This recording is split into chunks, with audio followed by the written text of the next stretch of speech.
प्रणाम। जन्म शताब्दी पुस्तक माला 39 कर्मकांड की प्रेरणाओं में छिपा अध्यात्म प्रवचन श्री राम शर्मा आचार्य आपको पढ़कर सुनाते हैं। आइए सुनते हैं। गायत्री मंत्र हमारे साथ साथ। ओम भूर्भुवः स्वाहा तत्सवितुर्वरेण्यं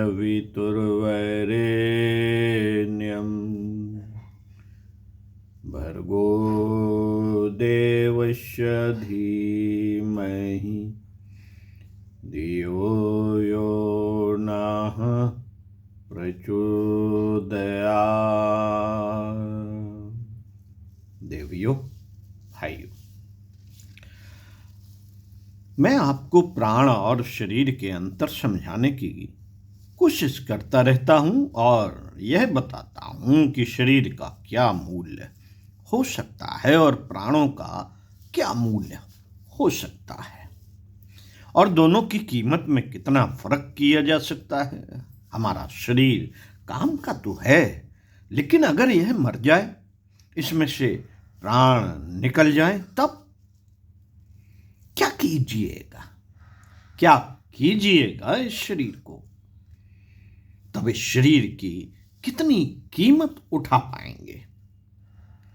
आप इस शरीर को बाजार में ले जाइए और कहिए कि यह आचार्य जी का मरा हुआ शरीर बिकाऊ है, खरीद लीजिए।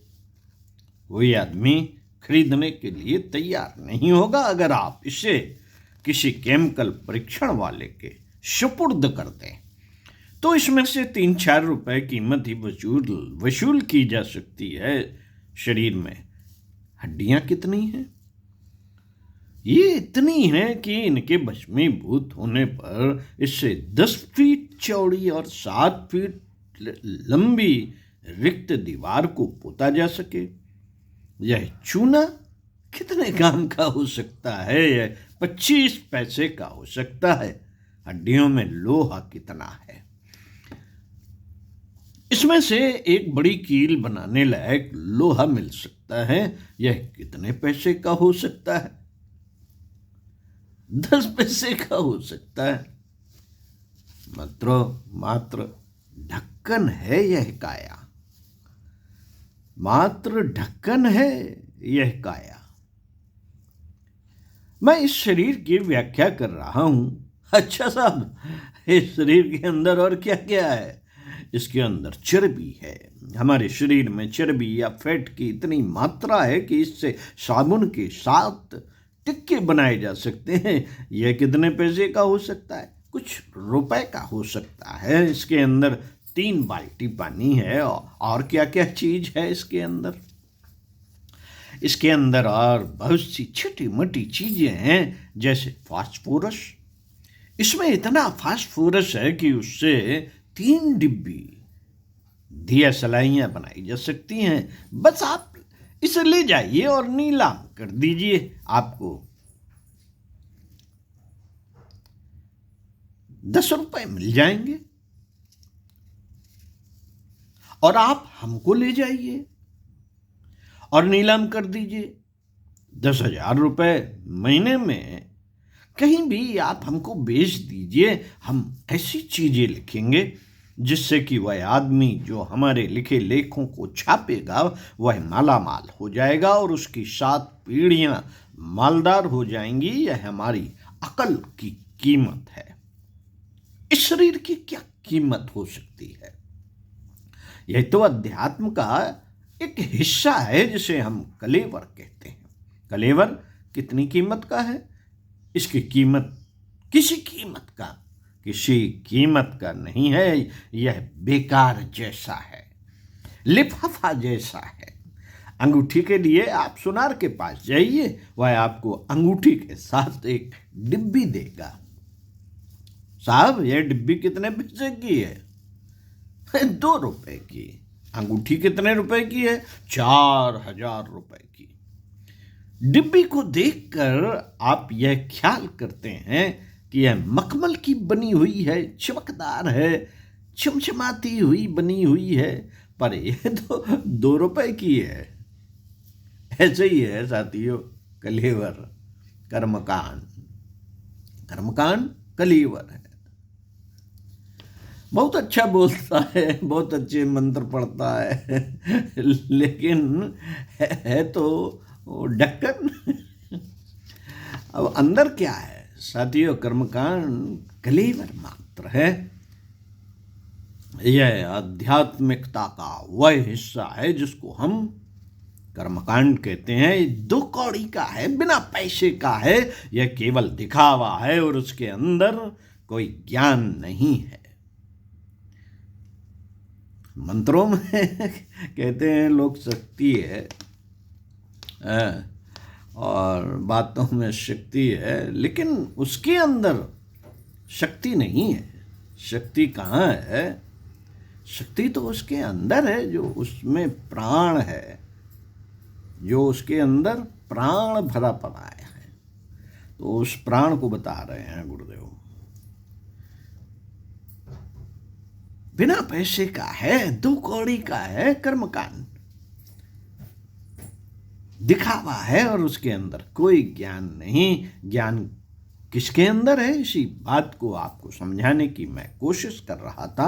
आध्यात्मिकता का जो प्राण है वह चेतना से संबंध रखता है, उसका हमारे क्रियाकलापों से कोई ताल्लुक नहीं। हमारे क्रियाकलाप जो हाथ पांव से किए जा सकते हैं, जीभ की नोक से किए जा सकते हैं, वस्तुओं की हेरा फेरी से किए जा सकते हैं। मित्रों, ये सारे के सारे कलेवर हैं और ये सारे के सारे कर्मकांड उस प्राण की रक्षा के लिए हैं। जैसे कि नारियल की गिरी की रखवाली के लिए ऊपर से खोपरा बना दिया गया है। यह कर्मकांड भी खोपरे के पैसे के बराबर का है। यह खोपरा हमारे किसी काम का नहीं, केवल जलाने के काम आ सकता है। और गिरी तो बेटे कीमती हो सकती है, कई रुपए की हो सकती है। जायका किसमें है? गिरी में है और खोपरे में है। खोपरा चबाइए तो और दांत तोड़िए, खोपरे की कोई कीमत नहीं, कोई कीमत नहीं है। कर्मकांड जिसके बारे में लोगों ने यह ख्याल बना रखा है कि यह कर्मकांड करने से उनको यह फायदा हो जाएगा और अमुक कर्मकांड करने से उनको यह सिद्धि मिल जाएगी, यह कर्मकांड करने से अमुक देवी प्रसन्न हो जाएगी और ये कर्मकांड करने से अमुक देवता प्रसन्न हो जाएगा। मित्रों, यह नहीं हो सकता। अध्यात्म के सारे लाभ अगर कहीं हैं तो उस स्थान पर हैं, उस मर्म स्थल से जुड़े हैं जहां आदमी का प्राण, जहां आदमी की चेतना और जहां आदमी की निष्ठाएं और विश्वास काम करते हैं और जहां से आदमी का जीवन प्रभावित होता है। वास्तव में यह जीवन को प्रभावित करने के लिए, आस्थाओं को प्रभावित करने के लिए, विचारणाओं को प्रभावित करने के लिए, क्रियाओं को प्रभावित करने के लिए अध्यात्म का प्राण विनिर्मित किया गया है, ताकि आदमी उसके प्रभाव में आकर श्रेष्ठ व्यक्ति बन सके, आदर्श व्यक्ति बन सके, महान व्यक्ति बन सके, उज्जवल व्यक्ति बन सके, महात्मा बन सके और परमात्मा बन सके। सारे के सारे कर्मकांडों को मैं अब खेल कह सकता हूँ, जिसे आप पूजा कहते हैं, पाठ कहते हैं, कथा कहते हैं और रामायण कहते हैं, उसको मैं खेल भी कह सकता हूँ। खेल भी कह सकता हूँ। यह सारे के सारे खेल इसलिए खड़े किए गए हैं ताकि आदमी का विश्वास, आदमी का चिंतन, आदमी के विचार और आदमी की आस्थाएं परिष्कृत होती चली जाएं, विकसित होती चली जाएं। इनका उद्देश्य आप जानेंगे नहीं, इनका उद्देश्य आप जानेंगे नहीं। इनके कारण को आप जानेंगे नहीं तो फिर आपको लाभ नहीं मिल सकेगा। आपकी जितनी मर्जी हो उतने कर्मकांड करते रहिए, परंतु आपको खाली हाथ रहना पड़ेगा, सिवाय शिकायत करने के और कोई चीज हाथ लगने वाली नहीं है।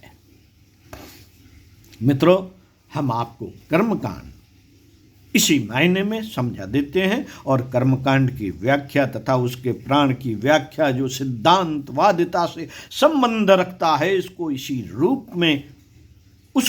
रूप में कर रहे थे जैसे कलम कागज पेंसिल द्वारा सारे लेख लिखे जाते हैं। बीए पास करना, एमए पास करना, पीएचडी की थीसिस लिखना, इन दोनों में क्या संबंध है? बाहर से आप देखिए, कलम के द्वारा ही इम्तहान दिए जाते हैं और कलम के द्वारा ही पीएचडी के सब काम किए जाते हैं। कागज के द्वारा होते हैं क्या? अगर हम आपको बेहतरीन अच्छा वाला टीटागढ़ का कागज लाकर दे दें और पार्कर का पेन दे दें तथा स्वान की शाही लाकर दे दें तो आपका यह ख्याल है कि आप एमए पास कर सकते हैं? आपका यह ख्याल है कि आप एमए पास कर सकते हैं? क्या आपका यह ख्याल है कि बीए फर्स्ट डिवीजन ले आएंगे? अगर आपका यह ख्याल है तो गलत है। अगर आप फाउंटेन पेन की महत्ता मानेंगे तो मैं कहूँगा कि आपकी बात गलत है। लेकिन जब कोई आदमी आपसे यह कहे कि फाउंटेन पेन बेकार होता है, कागज बेकार होता है, स्याही बेकार होती है, तब मैं उससे लड़ने के लिए तैयार हूं। फिर मैं यह कहूंगा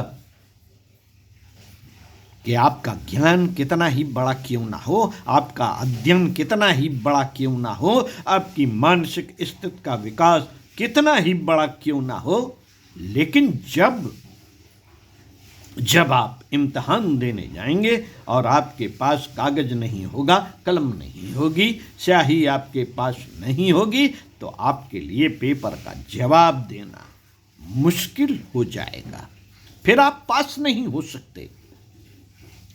नहीं साहब, हमको तो जवानी याद है, हम तो मास्टर साहब को वैसे ही बता देंगे, प्रिंसिपल साहब को सब किस्से सुना देंगे और हम तो पास हो जाएंगे।